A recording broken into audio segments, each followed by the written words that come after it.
Saudi Bangladesh investor association গঠনের লক্ষ্যে মতবিনিময় সভা। আসসালামু আলাইকুম। এমকে টেলিভিশনের প্রবাসী সংবাদে আপনাদের সাথে আছি আমি শারমিন মিনা।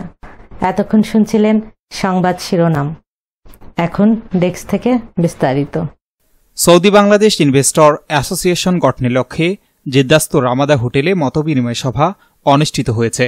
ইনভেস্টর আব্দুল মান্নানের সভাপতিত্বে আমিনুল ইসলাম, শেখ মোস্তাক আহমেদ ও শাকত হোসেনের যৌথ সঞ্চালনায় সভায় উপস্থিত ইনভেস্টরদের মতামতের ভিত্তিতে 19 সদস্য বিশিষ্ট সমন্বয় কমিটি গঠন করা হয় এবং সমন্বয়কদের মতামতের ভিত্তিতে আব্দুল মান্নানকে আহ্বায়ক ও হাজী সালাউদ্দিন ভুঁইয়াকে সদস্য সচিব এবং শফিউল আলম মনিরকে সদস্য করে 3 সদস্যের আংশিক আহ্বায়ক কমিটি গঠন করা হয়।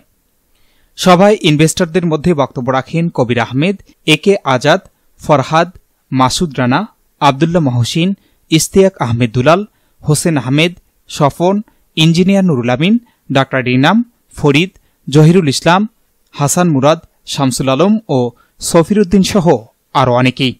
সংগঠনের মূল লক্ষ্য হল সকল ইনভেস্টরদেরকে একত্রিত করে দেশ এবং বিদেশে বিনিয়োগ করা, বিভিন্ন ব্যবসায় একে অপরকে সহযোগিতা করা, নতুন নতুন উদ্যোক্তা তৈরি করে বেকারত্ব দূর করা। এস রহমান, প্রবাসী ডেস্ক, এমকে টেলিভিশন।